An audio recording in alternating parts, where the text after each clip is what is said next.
What's going on, guys? This is your resident Dr. Simbe Norimaki, otherwise known as Dr. Slump, and today I'm here to bring you my thoughts on the Dragon Ball Z film F. It's coming out in 2015, Golden Week, we know that much, and we just got some news. We just got some news about the main villain of the film, and this is very shocking to me. It is none other than Lord Frieza. Yes! Frieza Dono, Frieza Sama, whatever you want to call him. He's coming back and he's going to kick ass in the new Dragon Ball Z film. And he's going to be revived by these two guys called Sorbet and this other lackey. It's probably going to be irrelevant in the film because they're probably just going to revive Frieza and he's probably just going to start fighting the Sea Fighters. So we see this, and I think that this needs to be addressed. This needs to be talked about, because I know a lot of people won't say this, but I think it should be said. That this is probably not good. And I know that may shock a lot of people, because people may be like, well, Dr. Slump, it's Frieza. It has to be good. He was the best villain in the series, arguably. Like, he provided the best challenge to Goku. He almost killed Piccolo. He killed Krillin. And he almost killed Gohan. I mean, he's done so much stuff. Oh, he killed Vegeta too, Dr. Slump. He's done so much stuff in the series. He's the best villain in the series. Yeah, he did all that stuff. He's had his time. That's my point. He has had his time. That's the thing that bothers me about this, and that's the problem I see. He has had his time. Frieza has... God, he has spent so long in the series. He's been mentioned time and time again. He has been referenced time and time again. I mean, like, this dude, they won't stop talking about him. Like, they will not get Frieza's dick out of their mouth. They won't do it. They really will not do so. And I don't like this. I really, really do not. Because Frieza, for all intents and purposes, he's weak. In the grand scheme of things in the Dragon Ball Z verse. He is weak. Tien could beat this guy. So what's the point in bringing him back? What's the point? Why? Why does he need to come back? We have so many more appealing options. We have the original Super Saiyan God. He could have come back. We have another God of Destruction that could come back. That preceded Beerus. Because remember, Whis, and those two are coming back in the film, if I did not mention that before. Whis, he said that Goku could become a God of Destruction after Beerus kicked the bucket. So maybe there was a previous one. Maybe we could see him. Maybe we could see him run rampant. Maybe we could see somebody else, like, I don't know, Bardock? You could see Bardock come back. Have to fight against his son. That would be cool. We could see another Kai. A bad Kai. Something.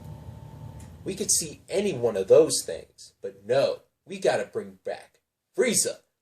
The weakest option of the villains that could be brought back. So, what's gonna happen? How is he gonna fight? Well, he had a God aura around him in the poster. So that means he's going to receive a power-up.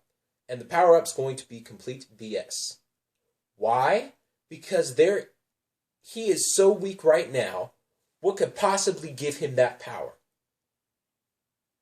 And it really doesn't even matter what could give him that power, because it's Frieza.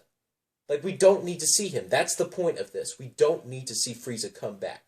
As much as I like Frieza, as much of a cool arc the Namek arc was, as much as I love the series of Dragon Ball and what Frieza contributed to that series, the series will not be anything without Frieza.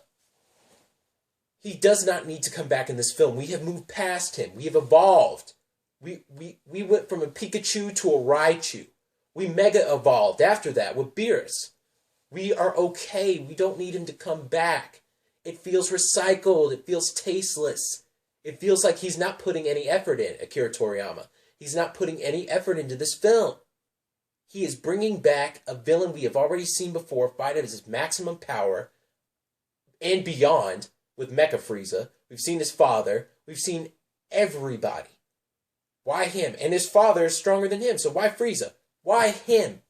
Why him specifically? It just feels that, it feels like Akira Toriyama has not thought this one through. It feels like he just does not know what he's doing anymore. It feels like he's gotten old and he's run out of ideas. He's milking the cow, and he said, "You know what? I'm going to bring back Frieza to appease the fans. I'm going to give him a power-up so we can get this more entertaining, some comedy moments in there. This is all going to be a good time." No. No, Akira Toriyama. Let me say that one more time. No. No. That's a bad move, Akira Toriyama. Just no. I mean, this is not a good thing for the series. It doesn't really add much to the series. We see a new villain. In the last movie, we saw a new villain. Why can't we see it in this one? Is that too much to ask for? Some new material? Some like brand new villains? Is that too much to ask for? I guess it is. But yeah, I know it seems like I'm enraged at this and I'm not excited for the film. I am excited for the film. Dragon Ball Z is my favorite manga of all time, but I view Dragon Ball with a critical eye as well, as I do with pretty much every manga I read. And I can recognize faults in this, and I can recognize recycled writing. And Akira Toriyama is doing it at his finest with this film. He doesn't need to do this. We have seen derivatives of the villains in the series all the time. A lot of the villains are very similar to each other in the series. We don't need to see the exact same villain. We don't need to see it, Akira Toriyama. We don't need to see it. We don't need to see it. Alright, so that was pretty much my thoughts on the film. Rate, comment, favorite, and subscribe if you so please.